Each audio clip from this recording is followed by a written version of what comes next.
Vamos supor que Bertrand Russell estava certo. Que Jesus é um mito.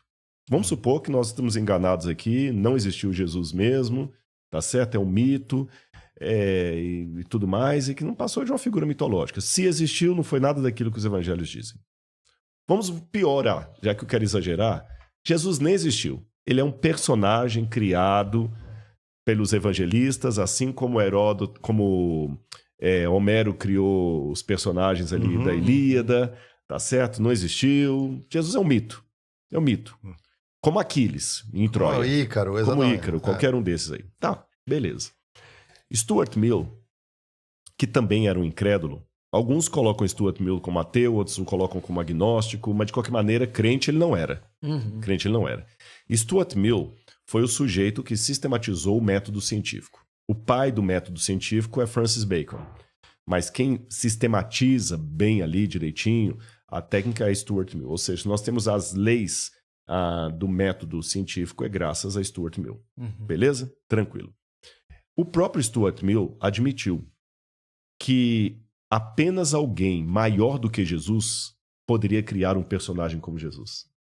Que ele era tão fantástico, tão extraordinário, que era difícil imaginar uma pessoa humana, por maior que fosse a sua capacidade inventiva, de bolar alguém como Jesus. Stuart Mill admitiu isso. Mais à frente, C.S. Lewis, que era ex-ateu, o C.S. Lewis falou o seguinte: eu concordo com Stuart Mill. Só alguém maior do que Jesus para criar Jesus. Então, se Jesus foi criado por alguém, me diz quem é esse cara, porque eu vou dedicar minha vida a ele. Você entendeu? E aí eu vou complementar agora o pensamento de Stuart Mill e C.S. Lewis. Se Jesus é uma lenda, Jesus está como Ícaro, como Hércules, ou como o Thor, como o Incrível Hulk, como qualquer um dos personagens da Marvel aí. Tá certo? Como qualquer um deles. Sim. Agora, se eu pegar uma revistinha da Marvel, quantos ex-drogados, quantos ex-traficantes, quantos ex-assassinos, quantos homens que praticam violência contra a mulher eu tenho porque leram os Marvel? Joga Marvel na cadeia. Quantos ex-delinquentes você vai produzir lendo a história do Thor? Lendo a história do Hulk? Ou lendo mesmo os clássicos gregos? Agora joga na mesma cadeia o Novo Testamento. Quantas pessoas que antes da leitura daquele livro era um camarada que se ele passasse aqui na rua você tinha que ficar trancado dentro de casa que ele podia te matar e fazer um lanche depois com o seu corpo ali na sala.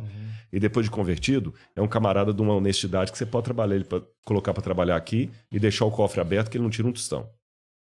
Ou seja... Você fechou bem no Novo Testamento, que se olhar o Velho também rola umas chacinas ali também. Mas eu coloquei o Novo só para enfatizar a pessoa de Jesus, que é o objeto aqui, né? Porque mesmo a Bíblia como um todo. Ou seja, ainda que a história de Jesus seja um mito, deveria ser mantida. Porque é um mito que transforma pessoas. É verdade. Vocês viram que foi o extremo de abrir mão de tudo que eu acredito. De estar enganado. Ainda que um ateu me prove para longe de qualquer questionamento que aquilo que os evangelhos são um mito. Ainda assim, é um mito que merece ser mantido e não combatido.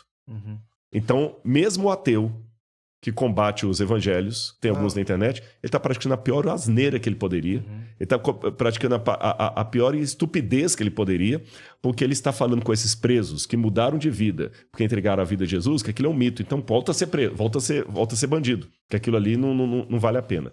E vou mais além. Ainda fica uma nota de dúvida muito honesta. Ainda que seja um mito, mito por mito, por que esse consegue algo que a história do Thor não consegue?